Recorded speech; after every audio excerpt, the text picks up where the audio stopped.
అయినా దేవుని దృష్టి పడితే చాలు.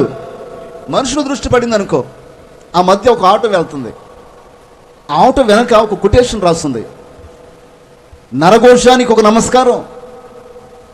ఇంకొక ఆటో వెళ్తుంది, అప్పు చేసుకున్నారా నా వైపు చూసి ఏడవకరా అని రాస్తుంది.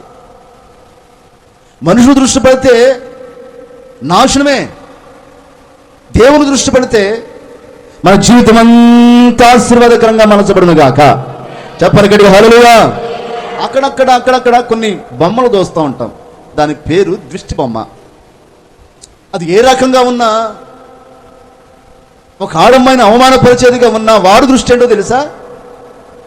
నా ఫైర్ మీద వాళ్ళ దృష్టి పడకూడదు, నా ఇంటి మీద వారి దృష్టి పడకూడదు, నా పాడి మీద వారి దృష్టి పడకూడదు, నా పిల్లల మీద వారి దృష్టి పడకూడదు. ఆ చూపు పడితే చాలు నాశనమే అంటుంటారు కొంతమంది, మీరు కాదులే. కాబట్టి నువ్వు ఆలోచించవలసిన ఆలోచన ఏంటో తెలుసా? ప్రభా, నీవు నా మీద దృష్టించు,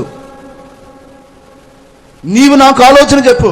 నేను ఎలా నడవాలో చెప్పయ్యా, నేను ఎలా జీవించాలో చెప్పునానా, నేను ఎలా మాట్లాడాలో చెప్పునానా, నేను ఎలా ప్రవర్తించాలో చెప్పయ్యా, నా పిల్లల భవిష్యత్తులో చెప్పయ్యా, నేను చేస్తున్న పని పాటల్లో నేను ఎలా ఆశీర్వదించబడాలో నీవు నాకు బోధిస్తే, నీవు నాకు ఉపదేశం చేస్తే, నీవు నా మీద దృష్టి ఉంచితే నేను దీవెనకరంగా మార్చబడతాను.